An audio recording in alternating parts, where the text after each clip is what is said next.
I'm very happy to be here.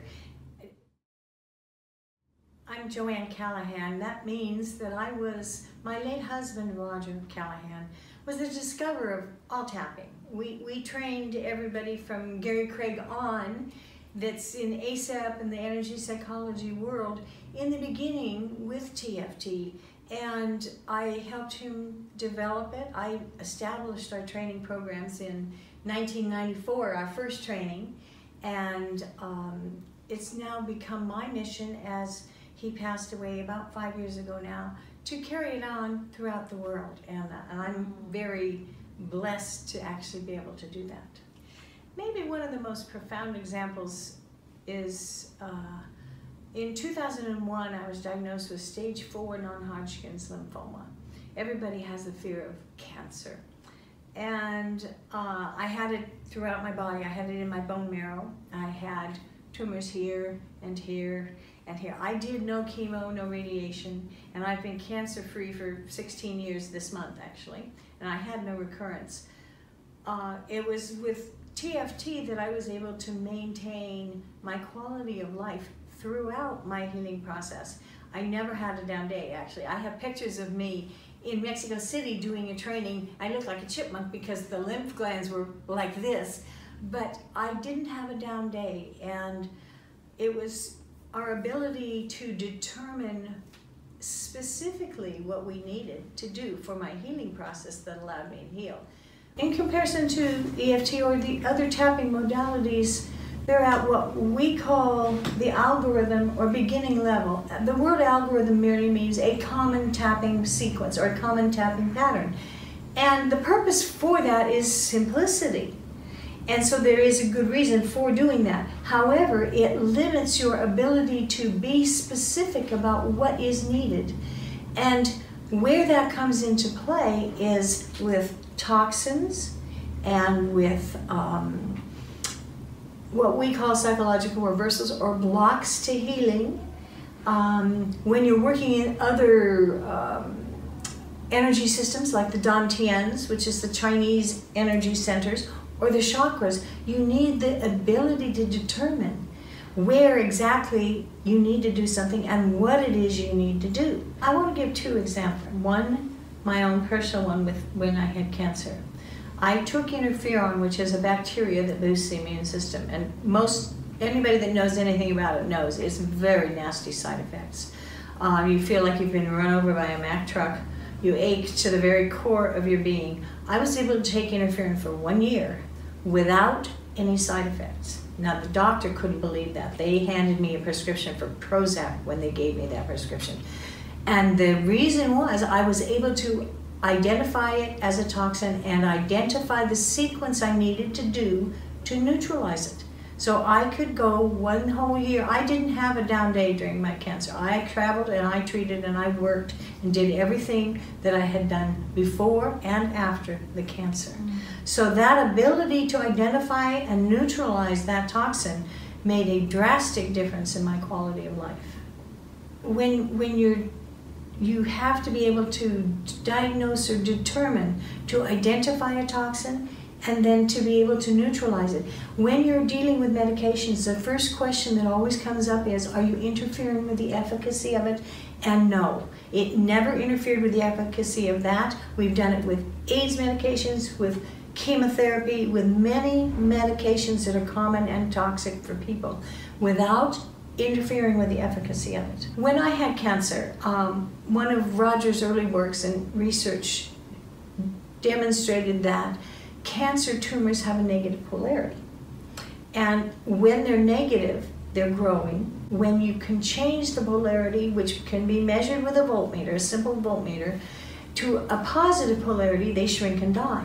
So we monitored my tumors throughout the body daily, actually twice daily, to identify the polarity. We made the effort to maintain a positive polarity. And what we found was the single thing that would change those cancer tumors into negative polarity was laundry soap. Toxic laundry soap. And that's talking about the traditional laundry soaps. And what we did was I tested and found 3 good organic ones, and we rotated them. And I even would change clothes midday, because what happens is as your body heats up, you absorb the laundry soap. And in that way, we were able to maintain a positive polarity in those cancer tumors. Well, the psychological reversals, those are blocks to healing. And I just want to expand on that, because we find them in past, present, and future, and our multidimensional being. And when you have a chronic and recurring problem, it could be that it's not because it's in this dimension, the physical body. It could be in the subtle dimension.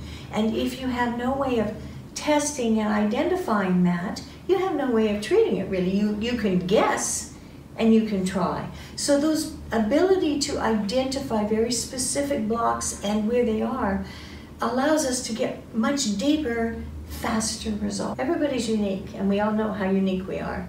And everybody's physical, mental, emotional, and subtle bodies are unique. And so while one combination of things could be a general releasing, relaxing of stress and a healing, it won't do everything for everybody. And in today's world, most people have a complex life. Mm-hmm. And so when you use TFT, when you use the process of identifying the exact sequence, it works kind of like a combination lock. You can have all the numbers, you know all 14 meridians, but you could stand there all day and go through it 10 times before you got to the point if you actually tested and found that it was the lung meridian they needed for their problem versus the eyebrow. And it allows you to identify exactly which meridian. It's like getting from Paris to Lisbon. There's many ways to get there. You can take the train, you can fly, you can roller skate, you can hitchhike. Some ways are going to be a little more difficult than others. Some are going to be a little more uncomfortable than others. Some are going to be slow, some are going to be fast. It's how much discomfort and how much time it takes you to get there. If you have a common tapping pattern, like an algorithm, okay, that you do over and over and over, you may get there, but you may have been walking. And if you're working with people that are suffering, that difference is important. It's significant. We work with past lifetimes and multiple dimensions, but when we do that, we always make sure we have universal consciousness permission. And one of the students was giving an example of checking for permission for something, and she started telling the story, and she immediately went into meltdown. It was a very personal story about a family member, and she immediately went into meltdown. I was able to test and give her treatment points, check for her reversal or blocks, and do it in a matter of 3 minutes so that she was again feeling good without her having the need to repeat the story or relive anything. In other words, I was able to end her suffering immediately. With our foundation, we do a lot of trauma work all over the world. We've done 3 very good, actually, studies demonstrating that it's effective. Evidence-based is what they call it now. But and the beauty of TFT is you can go anywhere in the jungle of Rwanda and teach it to the children, and you don't have to have a literal translation for anything. You can just see how they're feeling and lead them through tapping. You can determine a sequence in a matter of minutes specific to whatever they're feeling at the time. And so it's not, they don't have to understand an affirmation. And a lot of times when you're working in other cultures and other languages, the affirmations can actually be an obstruction. Roger's first statement, and it came out of hypnosis, was even though I deeply and profoundly accept myself, even though I have this problem. That was first, but what he found over time was it could be corrected simply with focusing on the problem and tapping. And the cognitive aspect of it often will get in the way. The collarbone breathing is an exercise that Roger developed. He was working with George Goodhart, the father of applied kinesiology, and they were working with schizophrenics and bipolars. And George was using craniosacral manipulation, and Roger was looking for something that they could safely self-apply, because craniosacral manipulation needs to be applied by a very skilled practitioner. And this is where the collarbone breathing was developed, in that context. And when we began using it, it was used as a neurological alignment for getting over a negative problem, a negative condition, a trauma, for healing. As we've begun using it and finding how important alignment is, it's very useful in aligning ourselves to our end goal. For example, in weight loss, with somebody doing all the right things for weight loss, this is the first time I discovered this. Their collarbone breathing was in alignment. We had worked on eating and exercise and all these things. And one day I had them doing what we call peak performance visualization, because you can improve their ability to visualize with TFT. So we were improving her ability to visualize herself at the ideal weight, which was 30 pounds less. And I said, how do you feel? Can you see yourself? What are you doing? And she described the whole picture, and then I tested the collarbone breathing, and it was out. So once we did the collarbone breathing with that image in her mind, the whole process became easy. She said, it's easy now. It's so easy. I can stick to it. It became an easy process because she was aligned to it. What we find is it works kind of like the cogs in the wheel of a bicycle. When they're aligned, the bicycle has a leverage and moves forward with ease. When they're out of line, say the bicycle hit the curb or something and it tweaked the cogs, the bicycle is still going to move forward, but it's going to be a much more difficult, lurchy, jerky movement. That's what happens in life. If we're just slightly tweaked off center on something, it's going to be a more difficult process. The collarbone breathing is used for aligning ourselves to healing, to getting over things, but also to our end goal, or to a process that we're trying to stick to, a plan. And I first found that we have a reversal or block that checks, that's called I am, and that means your entire being is in line with that. You could say, I am over the fear of public speaking, and there are no blocks and you're fine, but you then would show a block to being, I am a calm and confident speaker. And that's the next step, is facilitating you to reach that goal. And the levels of blocks that we have now, Roger started with 1, and then there was 2, then there's 3. We have 5 levels that can be tested and demonstrated so clearly, and we are now working with a 6th one, which is a multi-dimensional being state. But as we evolve as a species, okay, TFT has evolved with us for the needs.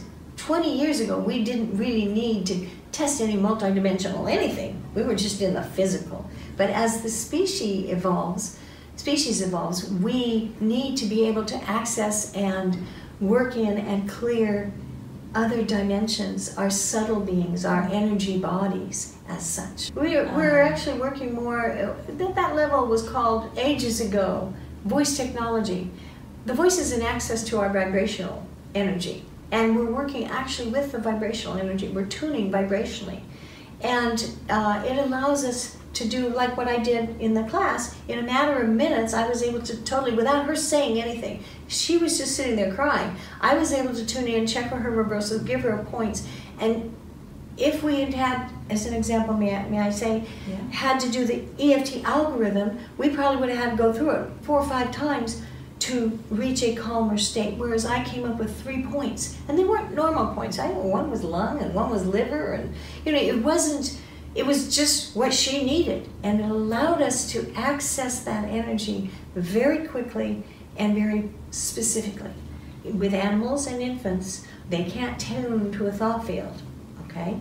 You can't tell them, think about this, so you have to have them in the perceptual field. When somebody is feeling an emotion, that's a perfect portal or access point into what needs to be treated. It's the perfect time to do it. I think in Greg Braden's work he talks about the emotions of the language of the matrix. Okay, when they're feeling it, it's the perfect time to diagnose or determine exactly what they need right then. And then you can do it, and you can do it very quickly and very simply.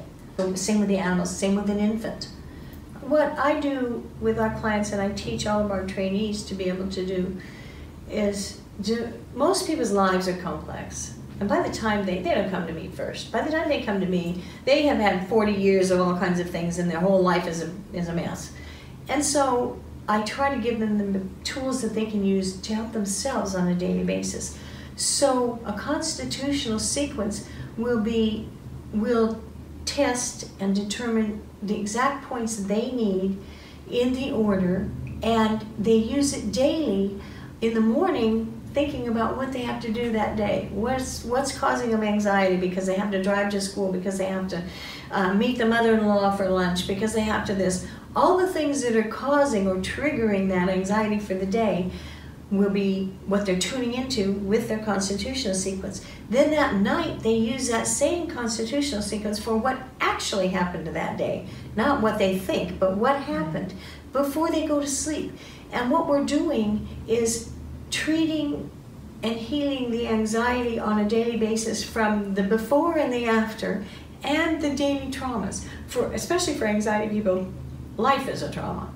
It's a trauma if you get stopped by the police on the way to work. For those people, everything is a trauma. And if you can treat those on a regular basis very specifically, it keeps them constitutionally stronger. We also create a specific 5 PRs sequence for them. It would be releasing all the blocks to remaining calm and centered no matter what's going on around them. Or we have mothers that just are ready to tear their hair out by the time the kids go to bed at night. So maybe it's remaining a loving, peaceful mother no matter what the kids are doing around me. And we release the blocks in all the levels, all the past, all the present, all the future. And it's a simple round of 5 tapping points that they can do, focusing on releasing all the blocks to what it is they wish to be. Not getting over the anxiety, but being what they want to be. Combining that with their constitutional sequence, which has been tailor-made to them, strengthens them and puts them toward their end goal every day. Forgiveness is absolutely utmost important in healing. And not only for the person, I had a client not too long ago that got hit by an SUV in a parking lot. And when we treated the trauma, then right away the anger came up.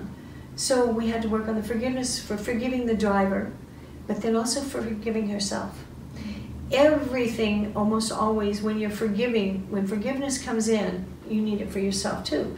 And so it's a combination of treating it so that you can allow it, but also to release the blocks from resisting it, from not being able to forgive. Right. If you're blocked, you struggle. It's much easier if you can release the blocks. And again, that's being able to identify exactly what those blocks are. We allow anybody to train because my goal is to have it in the hands of everybody. And it's been done for almost 40 years now without any harm. So we believe everybody can learn from it. There are some practitioners that feel that only practitioners should have it. However, had we done this, there would be 25,000 people in Rwanda that wouldn't be healed because we have a lot of community leaders using this.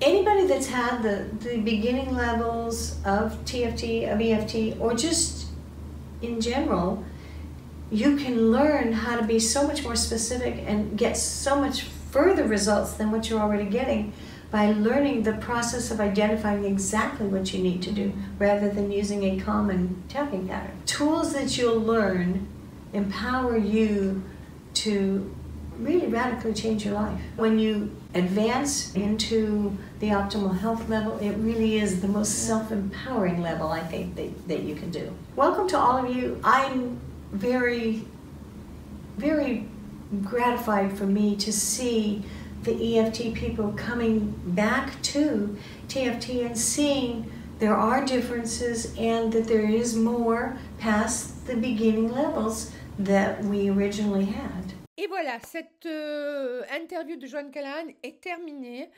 Elle vous explique un petit peu ce qu'est la TFT pour ceux qui ne le savent pas. C'est pour présenter aussi une introduction à ma prochaine formation qui aura lieu en ligne de la TFT. Une partie sera pour les pour le grand public et une partie pour les thérapeutes.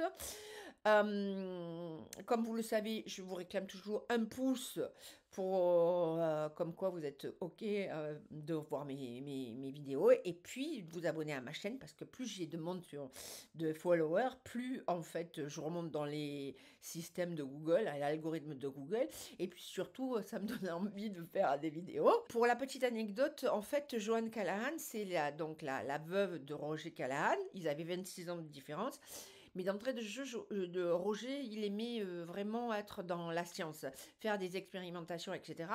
Et faire des formations, ça le gonflait. En revanche, il a formé de A jusqu'à Z Joanne. Et elle, depuis le début, c'est elle qui animait les formations. Et elle se sert de ça tous les jours. Et comme vous l'avez entendu, en fait, elle s'est quand même guérie d'un cancer, cancer lymphome 4. Cancer, malgré tout, ça demande du boulot parce qu'elle a mis 2 ans, travailler 4 heures par jour. Enfin, cette interview est terminée. Je vous souhaite une excellente journée. À bientôt!